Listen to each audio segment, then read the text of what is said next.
historical moment in the Afghanistan war, and you were there in the opening days as well. Um, on the operational security, I know you made a comment that you guys had to build a secret airfield because at one point operational security was so bad. Can you explain why operational security was bad and then what the process was of this secret airfield being built? Yeah, the why I don't know. Like, but this by this point, I think we were 4 years into war. So it's probably 2004, 2005 time period. Um, but you had so many forces, like we flooded Afghanistan with a lot of conventional forces. We, that requires a lot of host nation support, like people, doing laundry or, building things. They were all host nationals. So operational security hard to do when you've got all that around you. What we knew is anytime we were launching after the big targets, whether it's Haqqani or UBL or something like that, like it just felt like they were getting ahead of us. Um, so the command said, we want to find somewhere else to launch from. So while we'll always stage out of Bagram, we want a different airfield that we could, if our signature goes up because we're bringing in more planes to go after something really big, we want it to be somewhere where there are no people.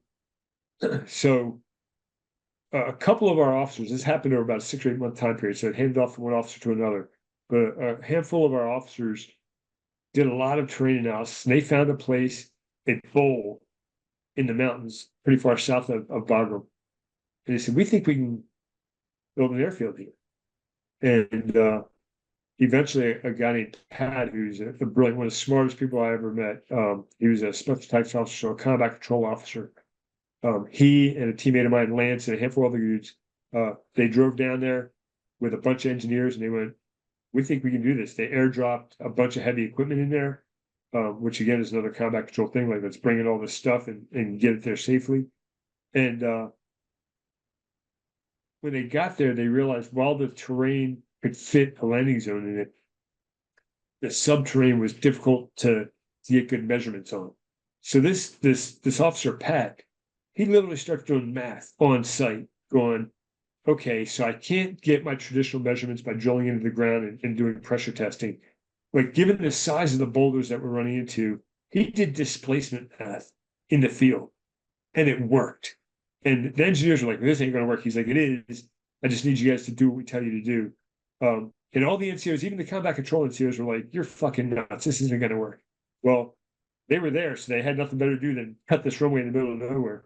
They did, and they landed airplanes, and it zero problems at all. The only problem is a very arid area, so you had to water the runway and roll it every single day just to keep it going. Like, if you did a satellite imagery of it today, it would look like it did 6 months before we went in there. But we know shit had a runway that can land C-17s built into the side of the mountains, and I actually went down there and ran it for about a 30-day time period.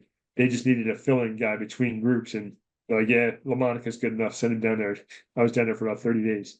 But it's really what an impressive feat that Pat and Lance and their team did.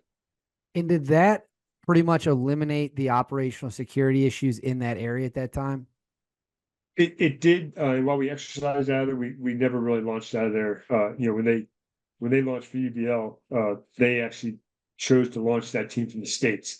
So you had a team in country, but that team launched from the States because they didn't want any operational security signature. Got it. Got it. Yeah. So when you say the launch from the States, you mean the squadron of SEALs were initially in the United States and then they Yeah. went over and jumped. Got it. Got it.